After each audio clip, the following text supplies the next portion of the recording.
एक समय था जब चेलों ने कलीसिया बनाई। कहिए कलीसिया। कलीसिया का मतलब ये लोग, दीवारें नहीं। बोलो दीवारें नहीं है। हाँ, प्रभु दीवारों को लेने नहीं आएगा, प्रभु कलीसिया लेने आएगा। ये दीवारें हमारे जाने के बाद भी रहेंगी, यहाँ शादियां होंगी।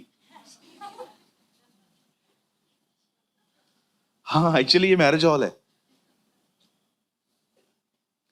प्रभु हमें उठाने आएगा। तो कहना चाहता हूं, दीवारों पे इतना खर्चा क्यों? इससे अच्छा जो लोग घर में रहते हैं उनकी दीवारों को बनाए हम। अंकल दिनकरण कहते थे, तुम दूसरों का घर बनाओ, खुदा तुम्हारा घर बनाएगा। हाँ, मैं ये बिलीव करता हूं कि प्रभु के घर में सब अच्छा होना चाहिए, क्वालिटी जो है वो बहुत अच्छी होनी चाहिए। लेकिन कभी कभी मुझे ऐसा लगता है कुछ लोग सिर्फ इन्हीं चीजों के पीछे रहते। आप सोचो, इस कलीसिया के अंदर अगर आप आ रहे हो और मैं इस कलीसिया के ऊपर करोड़ों रुपए खर्च कर देता हूं, और आप हमारे वॉशरूम में जा रहे हो और आप वहां पर देख रहे हो किसने गुटखा खा के थूका है, आप बोलोगे नहीं कलीसिया कितनी अच्छी है, पर विश्वासियों की क्वालिटी क्या ज्यादा महत्वपूर्ण है? हमारी क्वालिटी। बाइबल कहती है एक समय था जब चेलों ने कलीसिया बनाई, और आप सभी जानते हैं उनकी बनाई हुई कलीसिया का बड़ा विरोध हुआ। कहिए विरोध। ये चलता रहेगा। एक दिन प्रभु का वचन कहता है इनका बड़ा विरोध हुआ। लेकिन मैं आपको कहना चाहता हूं, सुनिए, हमारी बाइबल कहती है हमारे विरोध में भी हमारी आशीषें हैं। विश्वास कीजिए, विरोध में भी बरकतें। धन्य हो तुम जब सताए जाते हो। ब्लेस्ड। विरोध बाद में लिखा है, पहले लिखा है ब्लेसिंग। धन्य हो तुम जो फरारी में आते हो। धन्य हो तुम जब तुम सताए जाते हो, स्वर्ग का राज तुम्हारा है। जभी जभी मसीहों को सताया गया है तब तब हम और बढ़े हैं। बिल्कुल। कुछ लोगों को लगता है ये दीवारें तोड़ने पे वे चर्च छोड़ देंगे। अरे वो चर्च है ही नहीं। चर्च तो हम हैं। आज तोड़ोगे कहीं और मिलेंगे कल।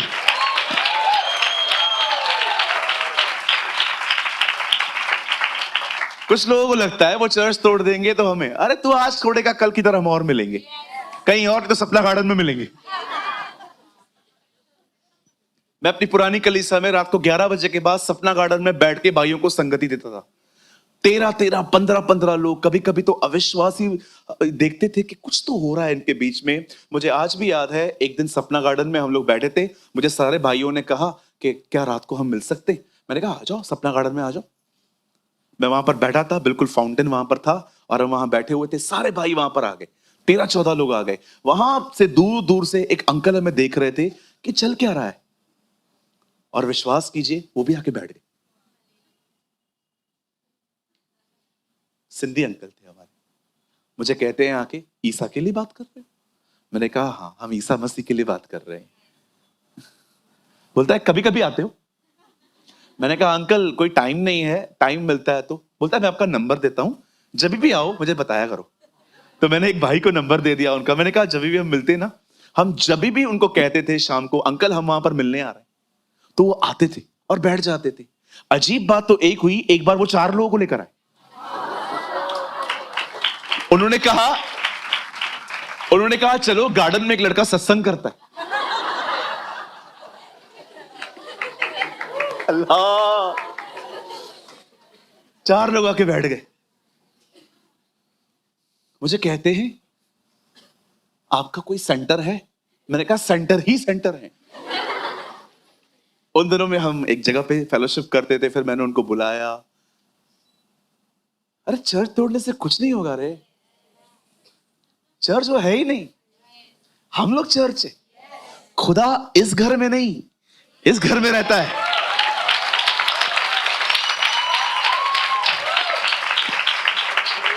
वाह, क्या ये बुद्धिमान है ना, तो उनको पता नहीं है स्वर्ग पे कौन बैठा है। वो बाप है तुम्हारा। उसने अपने आप को दीवारों में रखा ही नहीं है, उसने अपने लोगों के बीच में रखा है। मैं उनमें चला फिरा करूंगा, वे मेरे बेटे और मेरी बेटियां कहलाएंगी। सर्वशक्तिमान परमेश्वर का यही वचन है। अरे क्या होगा चर्च तोड़ने से, क्या होगा क्रॉस उतारने से? कुछ नहीं होएगा, हम कहीं और मिलेंगे। आज तक कोई चर्च नहीं टूटी है, सब खुदा। आप पढ़ के देखिए पतरस क्या कहता है अपने पत्री में। ये पत्री मैं उनके लिए लिख रहा हूं जो तितर बित्तर होके जिंदगी जी रहे हैं। उन दिनों में भी था, लोग यहां वहां घूम रहे थे। पौल कहता है कोई बात, पतरस उनको बोलता है कोई बात नहीं, यहां वहां हो ना, फिर क्या हो तो सही ना। वैसे देखा जाए तो हमारी भी ये चौथी जगह है। एक जिम से स्टार्ट हुई थी चर्च, एक जिम था, वहां पर हम मिलते थे। उसके बाद हम आरकेटी में चले गए, एक 8वें अजूबे में। आप जानते हो हमारी चर्च, मैंने इसको नाम रखा था 8वां अजूबा, क्योंकि जब आप वहां पर चढ़ोगे आपको लगेगा बिल्डिंग अभी गिरने वाली है। इतना बड़ा बड़ा क्रैक, इतना बड़ा क्रैक, बिलीव करो आपके बच्चे लिका छुपी खेल सकते थे, इतना बड़ा क्रैक था उसमें। आप खाली चढ़ो। मुझे आज भी याद है, एक बार एक बूढ़ी आंटी सेनाओं के यहोवा पे गीत पे नाच रही थी और बकायदा उस बिल्डिंग को आप देखते। मैं जाके बोल के आया, मैंने कहा बहन तू सबको ले मरेगी। बंद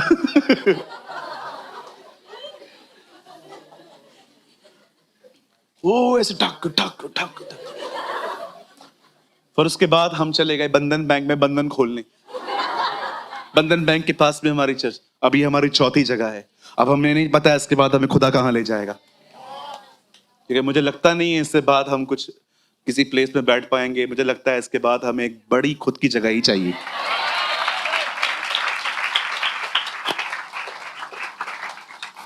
अब बाइबल कहती है इन्हें सताया गया और एक दिन इस सताव का जिम्मा उठाया एक शाऊल नामक व्यक्ति ने। उसने कहा मैं इस पंथ में विश्वास करने वालों को नहीं छोड़ूंगा। इवन उसने इतना सताया लोगों को, और उसके बाद उसने अपने क्रोध में आके लोगों से लेटर्स लिखवाए कि जो जो इस पंथ में बाहर भी है ना, मुझे उनके लिए भी लेटर्स दो। और लिखा है अपने हाथ में परमिशंस लेकर वो दमिश्क जा रहा था, और खुदा के पाक कलाम में लिखा है दमिश्क पर स्वर्ग से एक आवाज आई और लिखा है यीशु मसीह ने उसे दर्शन दिया। और जब यीशु उसे देखते हैं, शाऊल, हे शाऊल तू मुझे क्यों सता रहा है? वो कहता है प्रभु आप कौन है? मैं यीशु नासरी हूं। प्रभु आप यीशु मसीह हैं? बिल्कुल मैं हूं, लेकिन फिर आप यीशु नासरी क्यों कह रहे हैं?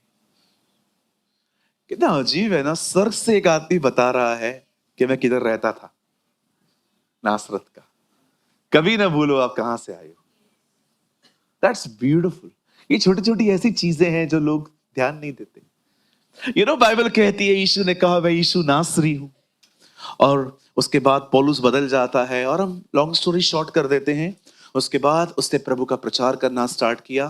अब बड़े ध्यान से सुनिए, अब हम थीम के अंदर घुस रहे हैं। जब पौलुस अपनी सेवकाई के अंदर लोगों से मिलता रहा, और बाइबल कहती है उसकी सेवकाई में बहुत सारे अच्छे अच्छे चेले बन पाए, तीमुथियुस, तीतुस, एपफ्रास और भी बहुत सारे थे। और उसके साथ रहते रहते एक लड़का जो खुदा में काफी स्ट्रांग हो गया, और पौलुस ने डिसाइड किया कि वो उसको अपनी सेवकाई में रखेगा, और उसका नाम था Silas. In English we call Silas. और जब सिलास उसके साथ रहा, आप जानते होंगे एक दिन वो फिलिप्पी नगर में पहुंचते हैं, और वहां पर एक लड़की थी जो लोगों का भविष्य बताया करती थी। मैं आपको कहना चाहता हूं सुनिए, इस दुनिया में आपका भविष्य कोई नहीं जानता। कुछ लोगों पे प्रभु प्रकट करते हैं आपको बताने के लिए कि भविष्य में प्रभु चाहते हैं आप ये करो, जिसको हम कहते हैं भविष्यवाणी।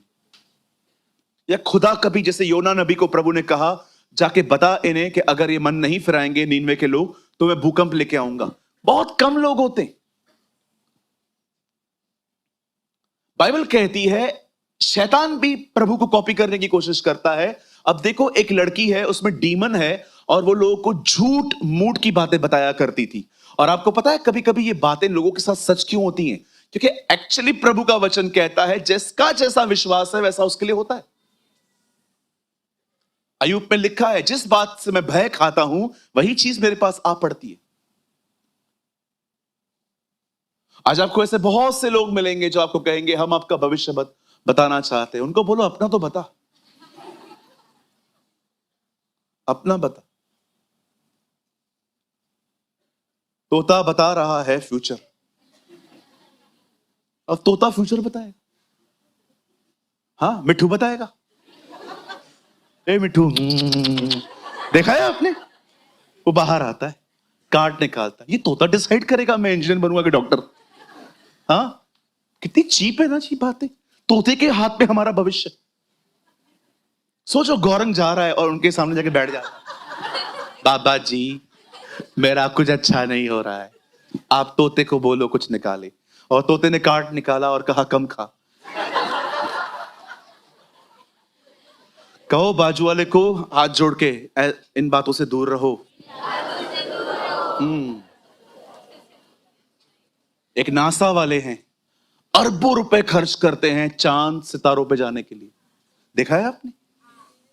नासा वाले करोड़ों अरबों रुपए खर्च कर देते हैं वहां जाने के लिए। हम 150 रुपए में इनकी दिशाएं बदल देते हैं।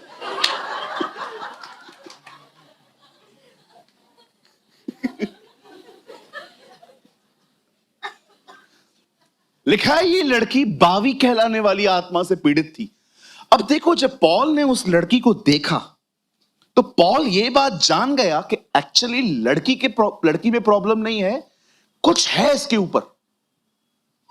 और लिखा है पौलुस कई दिन तक उसे निहारते रहे, निहारते रहे, निहारते रहे। लेकिन एक दिन पौलुस को लगा बस इनफ इज इनफ। और पॉल ने उस लड़की के सामने ऐसा कहा, in the name of Jesus Christ of नाजरत I command you leave. मैं यीशु मसीह नासरी के नाम से कहता हूं, इस लड़की में से निकल और चली जा। और दुष्ट आत्मा उसमें से निकल गई, लड़की आजाद हो गई, व्यापार बंद हो गया। मैं मजाक नहीं कर रहा हूं, इसलिए तो उनके मालिकों ने उनको पिटवाया। वो लड़की अपने लिए काम नहीं करती थी, अपने मालिकों के लिए करती थी। उनके मालिकों ने उनको बड़े पैसे दिए थे ये काम करने के लिए। बिजनेस है ये सब। मैंने अपने एक दोस्त को कहा था, मैंने कहा तू क्या करता रहता है यार? बोलता है यार सुन, तू अपना देखना, बचो।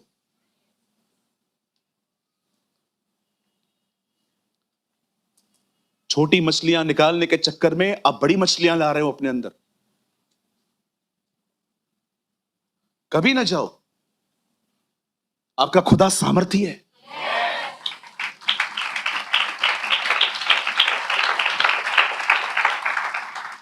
जिस दिन शाऊल उस लेडी के पास गया, नेक्स्ट डे वो मरा है।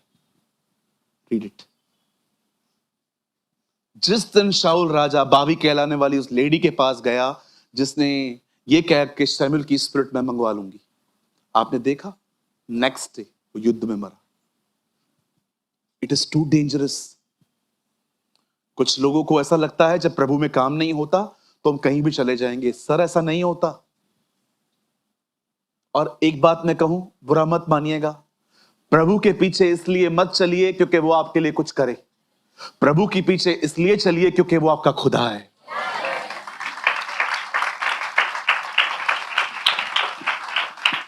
आइए अपने पास वाले का हाथ पकड़िए, उन्हें कहिए हम प्रभु के साथ सिर्फ लेन देन का संबंध नहीं रखेंगे।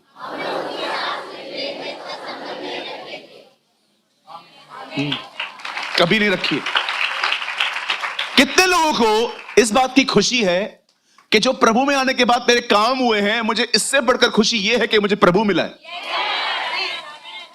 अरे हमें खुदा मिला है।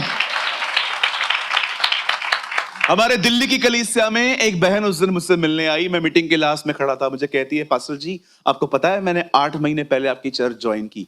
मैंने कहा कहाँ रहते हो? बोलती है मैं रोहिणी में रहती हूँ, वहां से आपके पास आती हूँ। तो मैंने उनसे पूछा दीदी आप आए थे तो सब ठीक था? बोलती है पास्टर जी हमारे ऊपर ना बड़ा कर्जा है, मेरे पति ने जुआ खेला और बहुत सारा कर्जा उठाया, बड़ा लोग तंग कर रहे थे, मैं उनके लिए आई थी। तो मैंने कहा कर्जा उतरा? बोलती है पास्टर जी 1 रुपया भी नहीं, अभी तक कोई कर्जा नहीं उतरा है, पर मैं खुश हूं, मुझे खुदा मिला है। आप सोचो, जिस मूल विषय के लिए वो आई थी वो सॉल्व नहीं हुआ, कुछ और मिल गया, कुछ उत्तम मिल गया, कुछ अच्छा मिल गया। कभी ना सोचें कि मेरा काम नहीं हुआ, पावरफुल पास्टर को ढूंढना है। ओ पावरफुल पास्टर कौन है इधर? ओ मैंने चेतन को देखा, उसके हाथ रखने से लोग गिरते। आज के बाद हम सूरज पैमाने से प्रार्थना नहीं करवाएंगे। सीख चेतन, चेतन को पकड़ो, पावरफुल पास्टर, पूरा पेट अभिषेक से भरा हुआ है।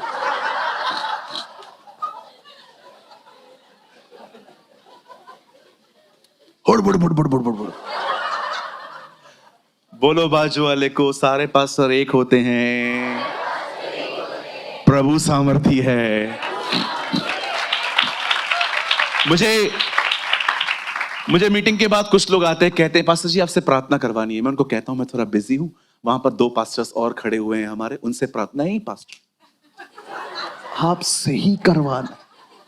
आप पास्टर जी आप क्या होगा? मैं किससे दुआ करूंगा? ये किससे दुआ करेंगे? अरे करने वाला इंपॉर्टेंट नहीं है, सुनने वाला इंपॉर्टेंट है।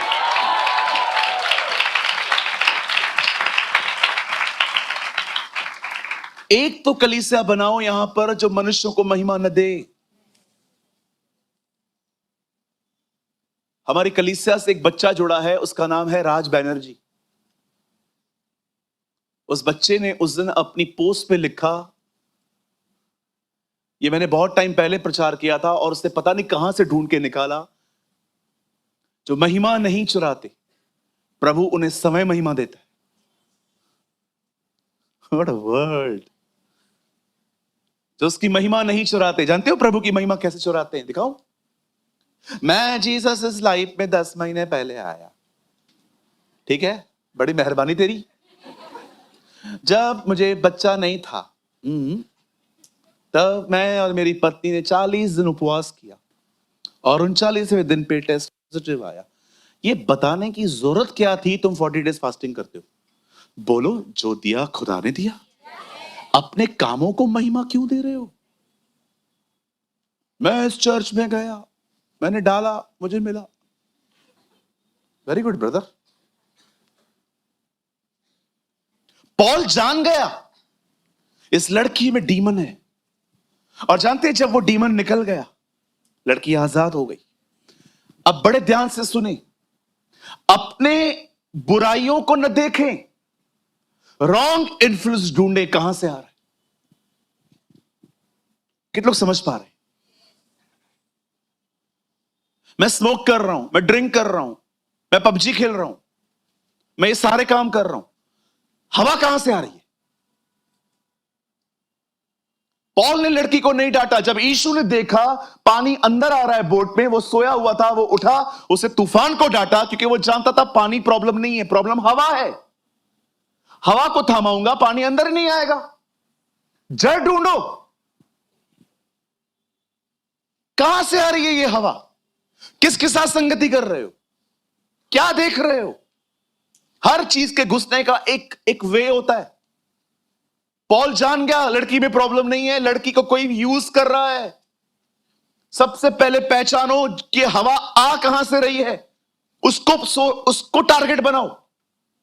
स्वयं से नफरत मत करो, खुद को बुरा मत कहो। याद रखना पाखंड क्या होता है, जो मैं नहीं हूं मैं वो दिखाता हूं। तो याद रखना पाखंड ये भी है, जो प्रभु ने कहा है आप एक्सेप्ट नहीं कर रहे हो, कुछ और कर रहे हो।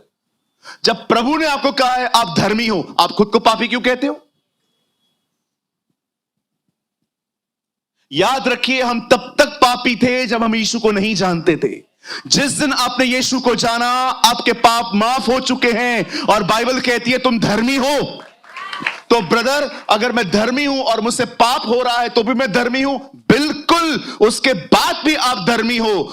याद रखना, परमेश्वर किसी भी कारण आपको अधर्मी नहीं कहेगा, क्योंकि यीशु ने क्रूस पे यह नहीं कहा कि पूरा हो सकता है, उसने कहा है पूरा हुआ। आप धर्मी हैं। और जानते हो प्रभु आपको सुधरने से पहले धर्मी क्यों कह रहा है? क्योंकि प्रभु जानता है जो कहूंगा वो इसको फॉलो करेंगे। अगर प्रभु आपको कहेगा आप धर्मी हो, पहले विश्वास करो। मुझे आज भी याद है, हमारे कलीसिया में एक बच्चा आया अपनी मां के साथ। उसकी मम्मी ने कहा, पास्टर जी ये पढ़ाई नहीं करता, रोज मुझे पकड़ के लाना पड़ता है पढ़ाई के लिए, इसके एग्जाम आने वाले हैं, सेमेस्टर्स आने वाले हैं, पास्टर जी इसके लिए प्रेयर करो। उस बच्चे के प्रेयर करने के बाद मैंने पता है उसे क्या कहा?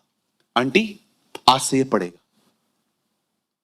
उसकी मां एग्री नहीं कर रही थी, बच्चा मुझे देख रहा था। मैंने कहा आज से ये पढ़ेगा। बोलती है पास्टर जी आपको नहीं पता है ये कितना खतरनाक है, काटता है। वो अपनी मां का हाथ काट के भाग जाता है। मैंने कहा वो पढ़ेगा। और पता है मैंने उसके बाद क्या कहा? मैंने बच्चे के गाल पे हाथ रखा, मैंने कहा मुझे पता है तू पढ़ेगा। एक हफ्ते के बाद उसकी मां आई, बोलते ये पूरा हफ्ता पढ़ा, खाली पढ़ ही रहा था, खेलने नहीं गया। मैं हैरान था। मैंने कहा प्रभु इतना विश्वास तो उस दिन मुझ में भी नहीं था कि ये पढ़ेगा।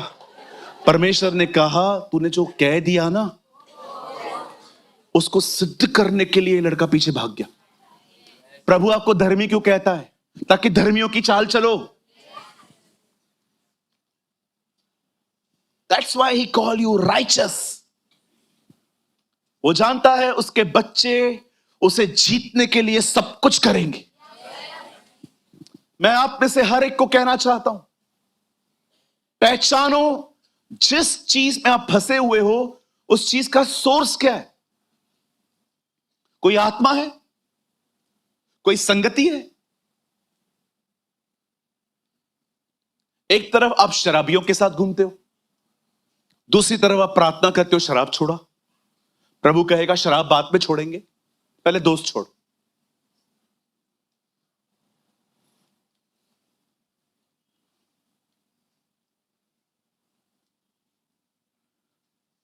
सोर्स पहचानो।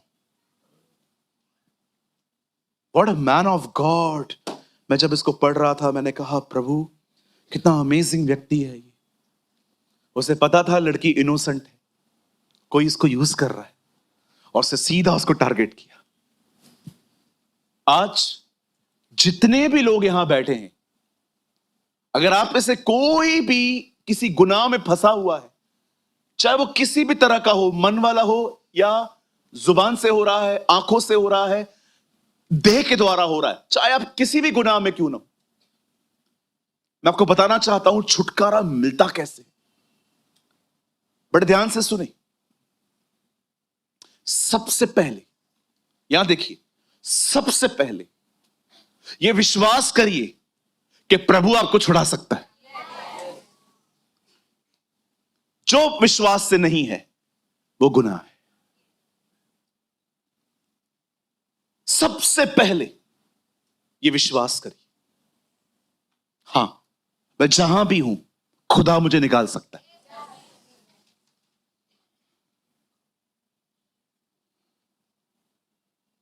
विश्वास करते? हाथ उठाइए, अंगीकार करिए। मैं विश्वास करता हूं प्रभु मुझे हर बुराई से छुड़ा सकता है। दोबारा कहिए, तीसरी बार कहिए, मैं विश्वास करता हूं प्रभु मुझे हर बुराई से छुड़ा सकता है। आप जानते हैं जब आप ऐसे कन्फेशंस करते हैं आपके साथ क्या होता है? आपके ऊपर जो प्रभुता है ना पाप की, वो टूटना स्टार्ट हो जाती है।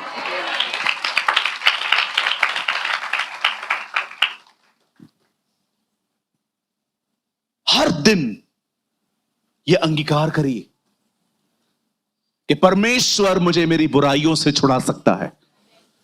जब आप ये कहेंगे, क्या हुआ उत्पत्ति में?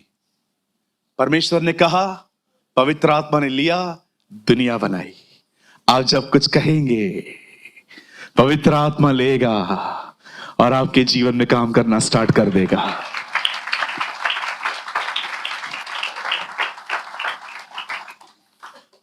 सेकंड थिंग, छुटकारा कैसे मिलता है? ये तो आपने कन्फेशन किया फेथ का। अब दूसरी चीज, परमेश्वर के करीब चाहिए। कई अपने पास वाले से, हमें खुदा के करीब जाना है। यहां देखो, तुम दोनों आ सकते हो? प्रभाकर अंकल आप भी आइए, कारपेट के अंदर आ जाओ। अंकल आप भी आइए, तू यहां आ जा, यहां आ जा। अंकल आप यहां खड़े रहिए, यहां खड़े रहिए। ये प्रभु हैं। अंकल आगे आइए थोड़ा सा। ये प्रभु हैं और ये दोनों मेरी तकलीफें।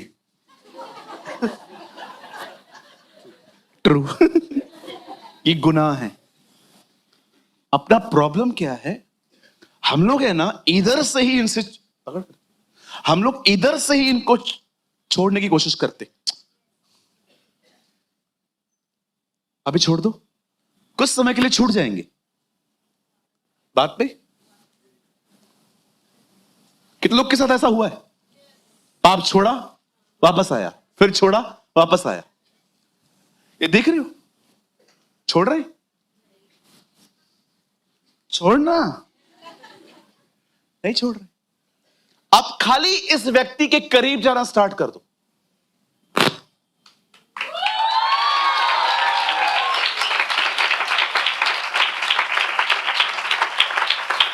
यह वह मेमना है जो जगत का पाप उठा ले जाता है।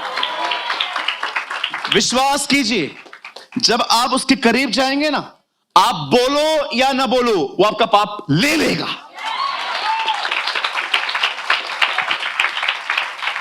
यह वह मेमना है जो जगत का पाप उठा ले जाता है। मेरे भाइयों, मेरी बहनों, आप में से जितने भी लोग यहां बैठे हुए हैं, मैं आप में से हर एक को बताना चाहता हूं, हो सकता है आप इन दिनों में किसी बुराई में हैं, किसी पाप में हैं, ड्रग्स ले रहे हैं, किसी नशे में हैं, व्यभिचार में हैं, चाहे किसी भी गुनाह में हैं। मैं सबसे पहले आपको कहना चाहता हूं, पाप को लक्ष्य मत बनाओ, पाप को टारगेट मत बनाओ। मुझे इसमें से बाहर आना है, बाहर आना है, बाहर आना है। जितनी अपनी ताकत लगाओगे उतना और अंदर चले जाओगे।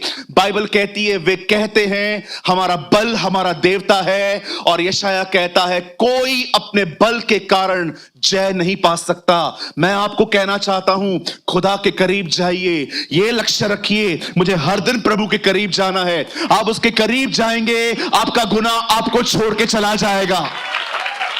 यहां देखिए, इससे पहले कि आप दानवों को मारें, उससे पहले प्रभु आपको शेरों को मारने का अनुभव देगा। लिसन, इससे पहले कि दाऊद दानवों को मारे, उससे पहले उसे शेर को मारा था। मैं आपको कहना चाहता हूं, इससे पहले कि आप दानवों को हराएं, परमेश्वर आपके अंदर जितने शेर बैठे हैं उनको फाड़ने का आपको अनुभव देगा।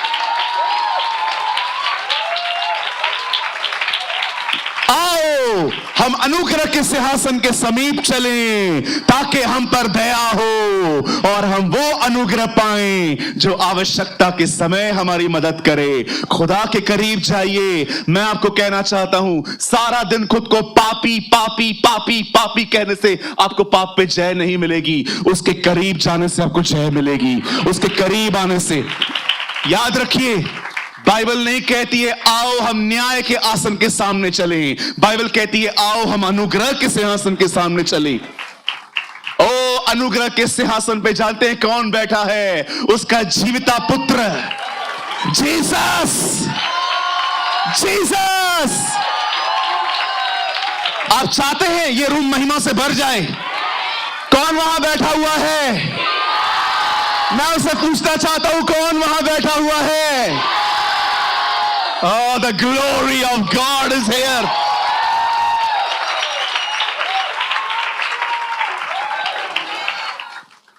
जब आप उसके करीब जाएंगे, आपकी कमजोरियों के साथ खड़ा होगा वो। मूसा कहता है मैं बोलना नहीं जानता, प्रभु उसको कहता है मैं तेरे मुंह के साथ रहूंगा। सबसे डरपोक व्यक्ति ने बाइबल के अंदर चिल्ला चिल्ला के युद्ध जीते, गिदोन ने। वही पतरस जिसने कहा मैं उसे नहीं जानता, नहीं जानता, वह नहीं जानता, वही पतरस इजरायलियों के सामने पेंटिकॉस्ट के दिन खड़ा होकर कहता है तुमने मारा है, मैं गवाह हूं। कैसे बदल गए ये लोग, कैसे बदले? क्योंकि अनुग्रह आया। कैसे आया अनुग्रह? क्योंकि ये खुदा के करीब गए। पास्टर कैसे वो खुदा के करीब गए? क्योंकि वे सब प्रार्थना कर रहे थे।